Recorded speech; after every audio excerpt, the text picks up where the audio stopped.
Bueno, nos place tener con nosotros aquí al economista Pavel Isa Conde.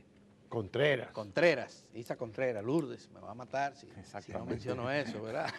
Era Narciso Isa Conde, Sí, el papá. el papá.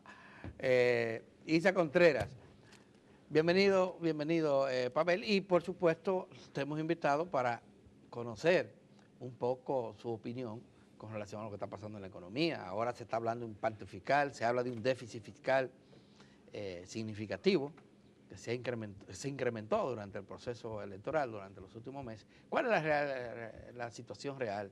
Usted que maneja los datos. A nivel fiscal, yo creo que lo que ha pasado era lo esperable en años electorales y es lo que ha venido sucediendo. Normalmente en la República Dominicana el déficit público y el gasto y el déficit público se aceleran en la segunda parte del año. Cuando usted toma la cifra, le da seguimiento hasta los primeros 6 meses del año, el déficit se comporta, crece de manera muy pequeña y el gasto público en general crece de manera muy pequeña. Pero en la segunda mitad del año, especialmente derivado del activismo en la inversión pública, el déficit y el gasto público se aceleran.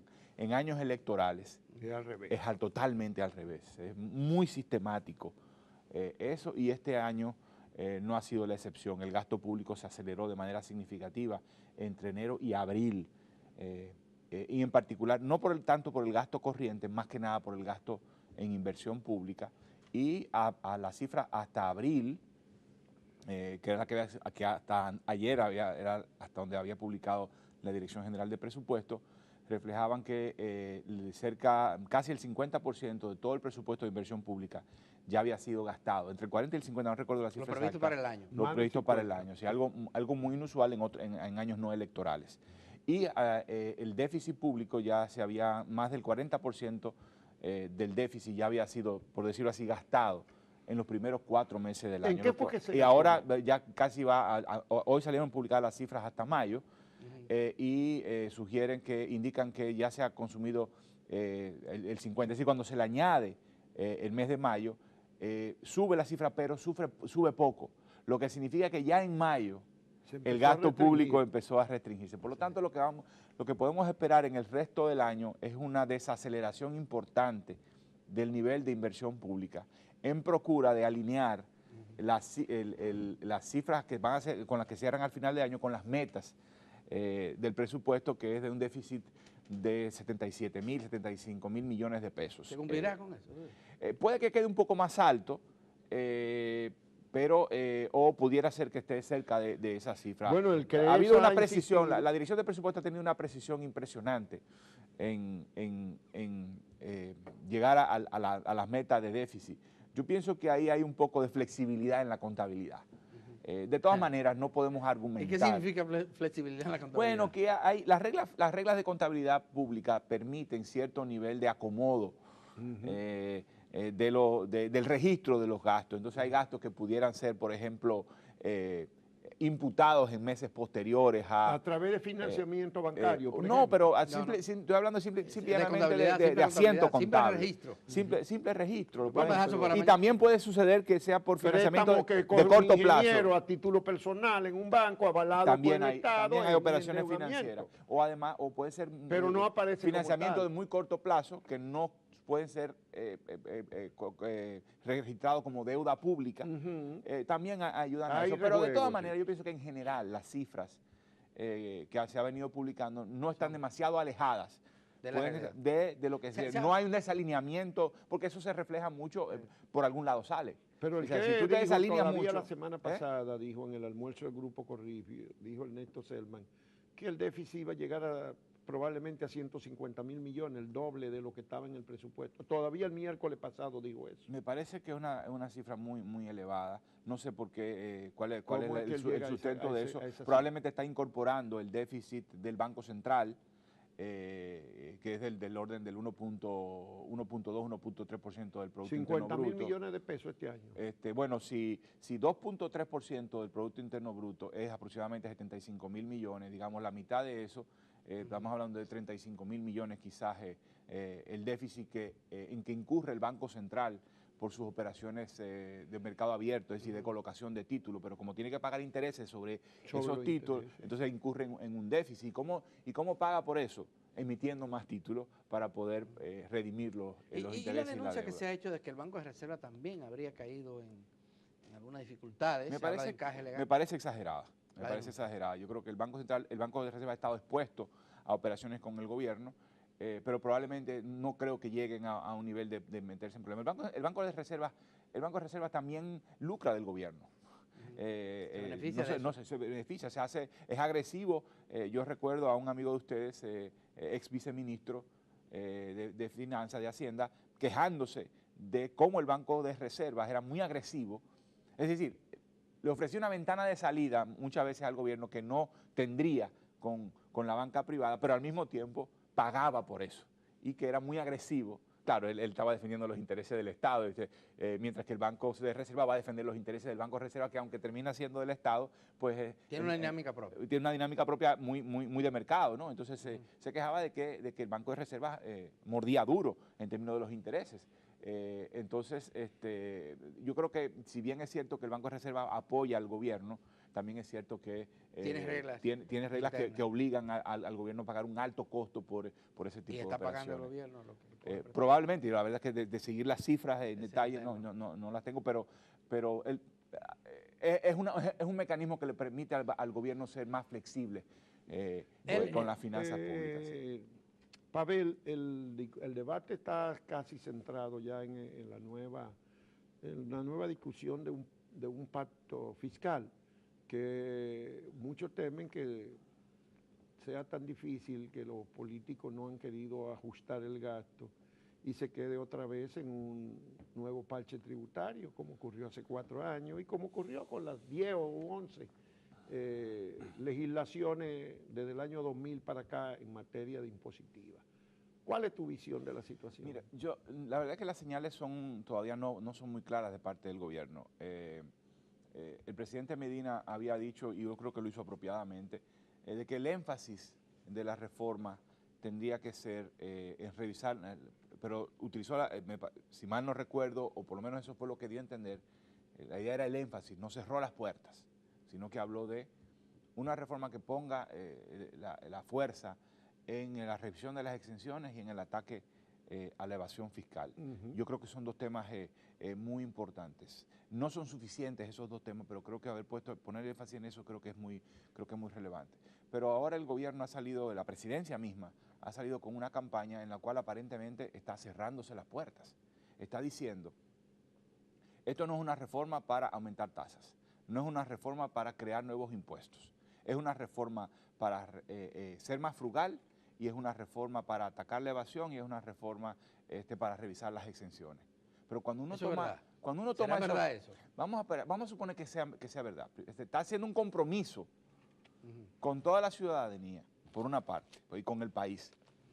Pero lo cual significa que se está atando las manos, lo cual me pareció innecesario, porque de todas maneras uno pudiese considerar la posibilidad de crear algunas nuevas figuras impositivas o de cambiar algunas tasas. No me parece que uno puede decir que el énfasis es pero no decir que todo lo otro está cerrado, por una parte. Pero por otra parte, para ser más frugal no se necesita pacto ni negociar con nadie. O sea, uno puede establecer un diálogo, pero no necesita como un proceso de pacto tan formal y tan claro. La ley le dan ese poder al... La evasión fiscal también, tú tampoco necesitas un pacto para eso. Entonces, ¿de qué se trata? Entonces, para revisar las exenciones, lo que vamos a discutir es la revisión de las exenciones.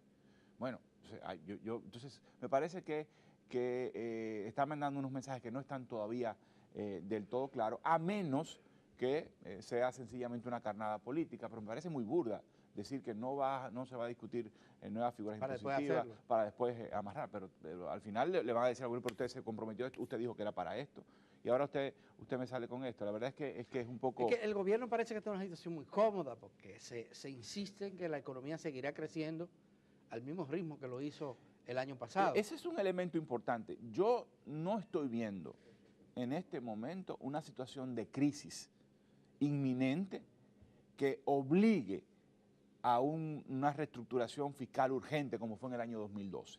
En el año 2012 teníamos dos elementos que empujaban, que presionaban tremendamente el gasto público para el 2013 y forzó a Danilo Medina a hacer algo que no quería, y era introducir un paquete tributario.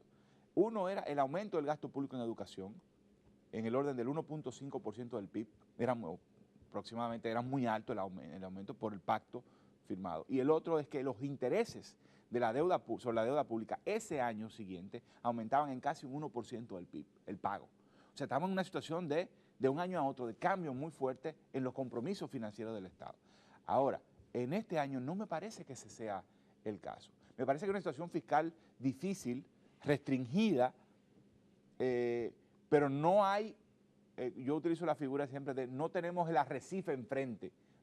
El barco no se enfrenta a una roca que está enfrente sobre el cual va a chocar. Estamos en una situación fiscal cada vez más difícil.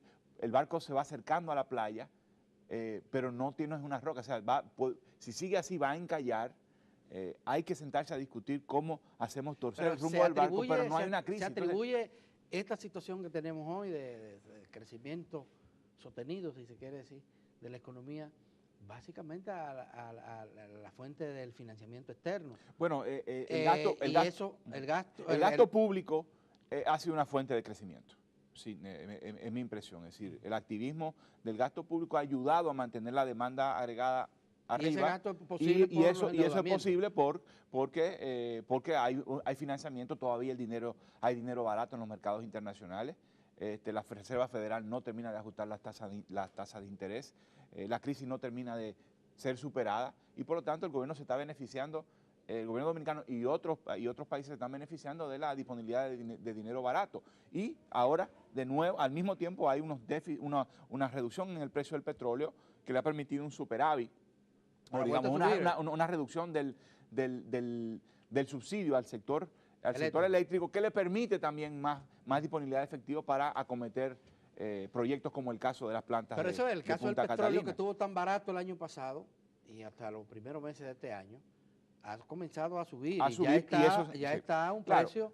Pero de todas maneras eso nos representa una crisis inminente que obligue al gobierno a salir corriendo a buscar. Pero eso no significa que reestructurar la fiscalidad no sea una obligación. Tenemos el deber como sociedad de sentarnos a discutir un nuevo arreglo fiscal, pero no porque tengamos algo inminente encima que tengamos que resolver, pero hay que hacerlo, no es un asunto, es un asunto de más de mediano plazo. Ahora, el mediano plazo y el largo plazo empiezan hoy. Pero no era un mandato de una ley. Hay una ley, Estrategia Nacional de Desarrollo, que manda eso. Tiene ya 4 años y medio de promulgada. Sí. Por eso digo, lo que estoy queriendo decir con esto es que no veo razones para que se impulse un paquetazo tributario inmediato que en el fondo va a implicar una reducción del capital político del gobierno muy fuerte si intenta hacer lo que hizo en 2012. Yo creo que si intenta hacerlo, la resistencia va a ser... Pero se lo está descartando el propio gobierno. Y el propio gobierno lo está tratando de decir, mire, no, esto no es para esto. De todas maneras, yo creo que el diálogo fiscal tiene que empezar a discutir, por donde tiene que empezar es por discutir cuál es el Estado que queremos y cuáles son los servicios públicos que demandamos del Estado. Salud, educación, seguridad y justicia, protección de la infancia, protección de las personas envejecientes, infraestructura económica. Primero tenemos que decidir a qué Estado aspiramos para luego discutir cuánto nos cuesta ese Estado. Y entonces cómo redistribuimos la carga. Pero no podemos empezar a discutir impuestos. Primero discutamos a qué aspiramos. Gracias. Y cuáles son las demandas que eso requiere. Bueno, es que se habla de que hay exenciones por 200.000, ahora le llaman a eso, ¿cómo que le llaman? Gasto tributario. Gasto tributario por 200.000 millones de pesos y que ahí están los cuartos y que hay que buscarlo ahí. El problema es cómo se detallan esos 200.000 millones. Yo creo que hay ¿De dónde sacar algo? Sí. Hay de dónde sacar algo, pero pensar que ahí está la botija del dinero 200.000 millones, dice. De esos 200.000 millones, es una estimación que hace Hacienda. Sí, Hacienda. Pero no es una estimación a prueba de todo. Es una estimación que tiene sus problemas. Y los colegas de Hacienda hacen su mejor trabajo dado los datos que tienen. Sí. Y como lo hacen todos los países del mundo, el Fondo Monetario Internacional no ha venido todavía con una propuesta metodológica robusta para estimar el gasto tributario en todas partes del mundo. Entonces las autoridades fiscales utilizan sus métodos para procurar acercarse al tema. Y en este caso las nuestras hablan de 200 mil millones de pesos. Pero la mitad de eso es ITEVI. Es ITEVI, sí. Y ITEVI para el consumo. Si tú pretendes reducir las exenciones por ese lado, es como crear nuevos impuestos. Claro que son nuevos impuestos. Claro. El gobierno dice, no es crear nuevos impuestos, es reducir exenciones. Claro. Excepto está la medicina, por ejemplo. Claro. Entonces, ahí lo que estamos... O una parte de los alimentos. Exactamente. Entonces, si tú haces eso, tú vas a estar grabando a los más pobres. Los otros 100 mil. Los otros 100 mil son que benefician a sectores productivos. Pero cuando tú lo desglosas, como lo desglosa Hacienda, una parte es zona franca, una parte importante es zona franca, pero zona franca, si tú, la mitad de las exenciones que Hacienda argumenta que recibe zona franca es de los aranceles. Zona franca tiene en ese cálculo que hace Hacienda 37.249 Pero casi millones. mucho, una buena parte, la mitad de eso es aranceles. Tú no puedes eliminar la exención de los aranceles. Sí. Porque entonces... En aranceles 15.900, casi 16.000, casi la mitad. Desvirtúas la naturaleza del sector. De hecho, cuando tú apruebas una ley de promoción de exportaciones a favor de los sectores nacionales que no están en zona franca, tú lo que estás pretendiendo es imitar el régimen de zona franca, otorgándole también exenciones tributarias para la importación de insumos que sirvan para exportar. Entonces, el camino no es el contrario, sino es precisamente no exportar impuestos para todo el mundo. Entonces, la mitad de las exenciones de zona franca están bloqueadas. La otra mitad, solo una parte, es impuesto sobre la renta. Y ahí sí uno puede argumentar que es injusto. 11.600 millones de pesos. Ahí uno puede argumentar que es injusto que el sector de zona franca, que una empresa nacional pague impuestos sobre la renta y una empresa de zona franca no pague impuestos sobre la renta. Sí. Eso, pero ¿qué es lo que pasa? Ahí hay una parte que se puede rescatar. Pero, ojo, primero, hay derechos adquiridos. Tú no puedes cambiarle el régimen inmediatamente. O sea, que eso te va a venir dando resultados en 5, 7, 10 años. Segundo, eso también es dudoso, porque tú estás en la competencia con otros países que no gravan a las empresas de zona franca. Ni siquiera con la renta. Ni siquiera con la renta. Entonces tú tienes una dificultad práctica concreta. Si no lo hacen todos, difícilmente la República Dominicana lo puede hacer. Y podría ser muy contraproducente hacerlo.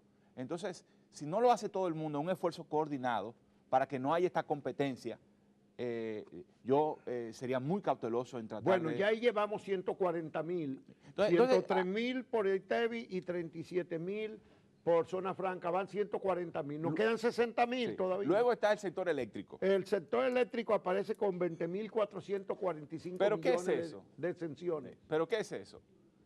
El cálculo es sobre la base de que el combustible para generación no paga los impuestos a los hidrocarburos.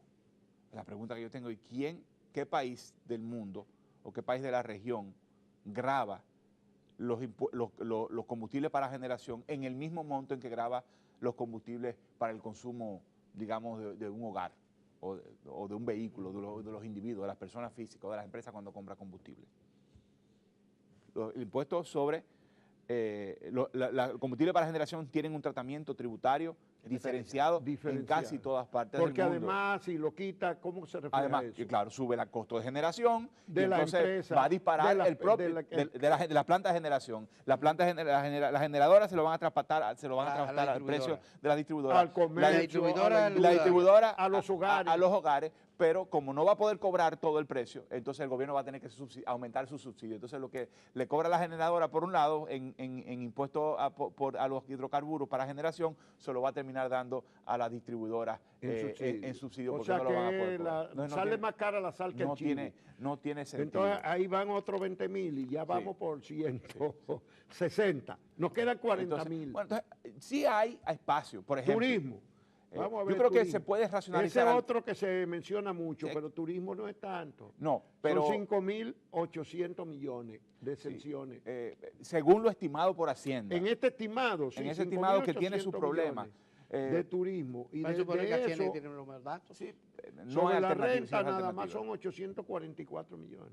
Sí, pero hay elementos, por ejemplo, turismo. pero hay exenciones vinculadas. Por ejemplo, segundas viviendas en pueblos turísticos. Sí. No pagan IPI. El impuesto a la propiedad inmobiliaria. Sí, esa es la propiedad inmobiliaria. Sí. No, pero el impuesto no lo pagan por estar en zonas de desarrollo turístico. Sí, claro. Entonces, hay cosas que se pueden revisar, ¿no? A mí me parece que la ley de desarrollo fronterizo es una ley mala. Yo también que no, aunque la intención es buena. Aunque la intención es buena. La ley es mala. La ley es mala, porque lo que hace es incentivar industrias intensivas en capital. Y tú lo que necesitas es generar empleo. Entonces tú puedes también revisar eso. Claro, el problema de la frontera es que necesita que el gobierno gaste mucho más en la frontera. Exacto. Eso es lo que necesita más la frontera y un paquete de incentivos para la creación de empleo, no para la importación de maquinaria y equipo. Sí. Es más para la generación de empleo. Entonces, aunque tú digas que tú puedes mejorar la ley de desarrollo fronterizo, eliminando exenciones, por otro lado te va a generar una demanda legal. Aquí hay otro capítulo que llaman concesión y contrato con el sector público. Ese tiene 5,000, igual que el turismo. ¿Qué es eso? Claro. Son los contratos, me parece, si mal no recuerdo, son los contratos con el Estado que hace una compañía que incluyen exenciones tributarias. Pero al fin de cuentas es el Estado que no va a pagar. Es correcto. Bueno, sí. La empresa no va a pagarle al Estado. Exacto, sí, pero sí. Pero no solo es concesiones, también es contrato. Por eso, pero también entonces la empresa se lo cargarían adicional. Habría que ver, yo me imagino que revisar eso es contrato por contrato. El beneficio se pierde también. Y es una prioridad nacional. ¿Hay algún otro renglón? Sí, hay más, las compras por internet, por envíos expresos. Yo creo que ahí también pudiera, eso no es mucho, pero a mí me parece profundamente injusto. Son 4,000 millones. A mí me parece injusto. Compra por internet. Me parece injusto que no paguen ITEVIS. Yo creo que uno puede considerar que las compras por internet no paguen arancel. Sí. ¿Por qué? Bueno, porque es una compra menor, muchas veces ese tipo de productos a veces no están en el mercado disponible, el costo de transporte es mayor, es más pedidos específicos. Sí. Y tú dices, además, bajarle los aranceles, eliminar los aranceles te permite que el comercio sienta cierta presión competitiva por parte de las compras por internet. Eso también. Pero el ITEVIS, un impuesto generalizado para todo el mundo, no debe ser eliminado. Yo estoy de acuerdo contigo. Si yo mando a comprar una computadora, me viene por ese lado. Bueno, las computadoras están exentas, no es un buen ejemplo. Vamos a poner una pieza de vehículo.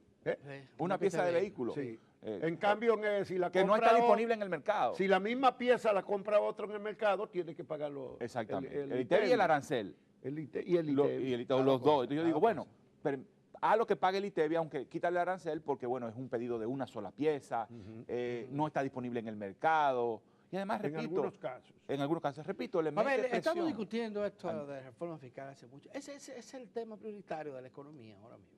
Yo creo que es un tema muy relevante, no es el único. El tema del aparato, de la nueva política de desarrollo, de dotarnos de una nueva política de desarrollo productivo y de empleo es fundamental. Pero bueno, antes de ir ahí, yo quería dejar este mensaje. El tema no puede reducirse a exenciones. Yo creo que pensar que en las exenciones está el dinero es equivocado. Puede ayudar, puede contribuir, debe ser una pieza, pero no es el único elemento. Bueno, hay otro renglón que no consideramos que es importante en minería. Hay 6.700 millones. Yo me imagino que tiene que ver con los contratos, pero habría que revisar y de esos 6.700 hay una parte que es significativa en minería, que ITEVIS, 3.800 de ITEVIS. Sí. Y hay 1.780 de arancel. Sí, que repito, son exenciones que se le otorgan a las empresas. Sí. Que es difícil de afectar porque tienen, ¿cómo se llama? Uno puede evitar derechos adquiridos. Pero uno puede evitar que sigan creciendo. Que sigan creciendo. Y entonces con una nueva política en esa dirección. Ahora, hay otros elementos. Pero el balance es que de los 212,000 ya no va quedando poquito. O sea, se puede, pero no es... hablar de 202,000 eso no es un bulto. ¿verdad? Es un bulto. Lo que yo creo que tiene que hacerse mucho esfuerzo en el tema de la evasión. Y eso tiene que ver con la capacidad de la Dirección de Impuestos. Yo creo que una pieza fundamental... La capacidad de ellos y de los políticos y de los empresarios asociados a los políticos. Yo lo que veo es las cifras. Y las cifras están indicando que las declaraciones de impuestos sobre la renta de las empresas realmente dejan mucho que desear. Es decir, en promedio, las empresas declaran beneficios gravables equivalente entre al 3-4% del total de sus ventas. Eso es difícil de creer. Eso es difícil porque las empresas ganen y por lo tanto estén sujetas a gravamen por un equivalente entre el 3 y el 4% del total de sus ventas. Pero hay una cosa que yo nunca logro entender. A mí me preguntan, yo voy al supermercado, factura fiscal. O sea que hay gente que descarga la compra del supermercado correcto. De los intereses, Es correcto. de los impuestos de la renta. Correcto, entonces lo ponen como un gasto de la empresa. O va a un restaurante, claro, y a mí me preguntan, yo nunca he a la farmacia, nada. Juan, a la farmacia. Bueno, ¿usted se imagina? Me preguntan factura fiscal de un restaurante. Yo digo, no, pero ¿por qué tengo que tener ese fiscal? Bueno, tú puedes decir, por ejemplo, que hay empresas que invitan a sus socios, con los clientes y demás, y entonces te dicen, bueno, mi proceso productivo incluye este tipo de cosas. Pero en la familia, pero la familia es un poco complicado. Comida, todo, lo que claro, y los vehículos lo meten como parte del costo de la empresa, que entonces terminan reduciendo la renta imponible. Entonces hay un tema de control, de capacidad de la dirección de impuestos de ir detrás de la renta. ¿Por eso fue que quitaron Orgullo? No, yo no creo que sea eso. Creo que hay un tema, creo que la dirección de impuestos merece que se le invierte en ella. Merece dinero y proyectos robustos que fortalezcan la capacidad de la técnica. Es de las agencias más fuertes que tiene el Estado Dominicano, pero no es lo suficientemente fuerte como para ir detrás de la riqueza de la gente. Y los profesionales que también. Abogados. En la República Dominicana, por ejemplo, impuesto sobre contratos enormes. En la República Dominicana, el impuesto sobre la renta sobre personas físicas, las recaudaciones equivalen a cerca del 0.9% del PIB. En América Latina el promedio es 1.5, 1.4. Si tenemos una brecha que cerrar con el promedio de América Latina. ¿Y por dónde va la cosa? Por eso. Pero los asalariados sí tienen que pagar. Y todo eso, el 0.9 que estoy señalando, es asalariado. Es asalariado. Solamente. Prácticamente. Y agrégale a esto que los servicios profesionales de un profesional liberal, cualquier independiente, son grabados por el ITEVI. Entonces hay un tema serio hay un tema de capacidad de la administración tributaria de ir detrás de los ingresos y detrás de la riqueza. El IPI es otro elemento. ¿Qué está pasando con el IPI, el impuesto a la propiedad inmobiliaria? Que recauda muy poco. ¿Y por qué recauda muy poco? El otro problema del pacto fiscal, que es finalmente el que es más difícil, es el control del gasto público. Bueno, ahí también el tema, por ejemplo, del subsidio eléctrico. José Rafael Vargas acaba de señalar un paquete de instituciones, un senador del partido gobierno, de instituciones del Estado que no tienen ningún sentido, que las mantenemos. Claro. De organismos. Pero repito, el subsidio eléctrico. Primero, tenemos que completar, tenemos que llegar a un acuerdo sobre de reforma del sector eléctrico que permita conjurar las pérdidas del sector y el subsidio. Eso en tiempos de precios de petróleo normales, el 10% del presupuesto que se está gastando en eso. Pero el año pasado eso es una mini reforma fiscal. Sí. Solo conjurar eso. ¿Ya? Que hacer que las empresas distribuidoras... Pero es un negocio privado, porque ya de hecho es un negocio privado. ¿Cuál? El de la electricidad.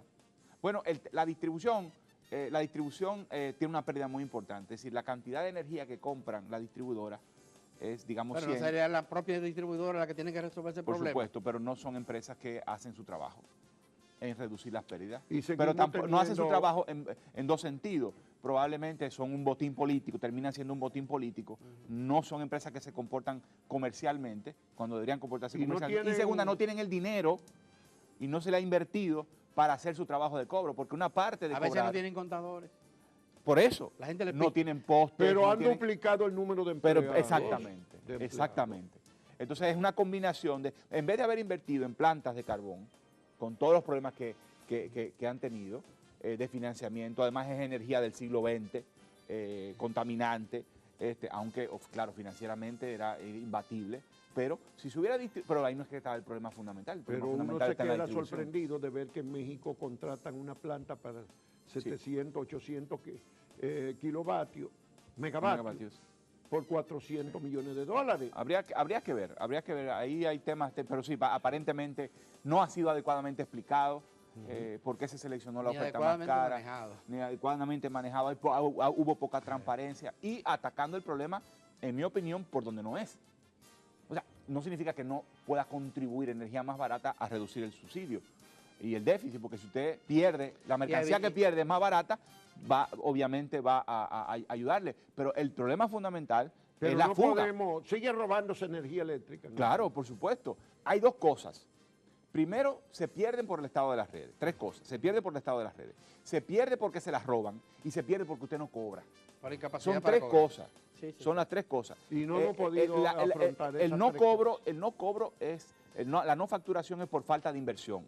Los barrios pobres que no tienen infraestructura, la gente no paga en parte porque no le cobran, porque no hay un poste decente, no hay una línea decente y no hay un contador, ¿no? Pero hay otra parte que es el fraude, puro y simple, donde hay infraestructura, donde hay servicios, donde hay gestión de cobro y sin embargo hay mecanismos sofisticados para robarse la energía. Y luego está la pérdida por el estado físico de las redes. Hay que agradecerle muchísimo a Pavel Isa Contreras, economista, investigador, profesor universitario, un académico de las ciencias económicas, que haya aceptado nuestra invitación para conversar aquí con nosotros. Vamos a aprovechar para brindar, despedirlo con este cafecito Santo Domingo y hacer voto por la recuperación pronta de Tony Isa Conde. Que es su tío.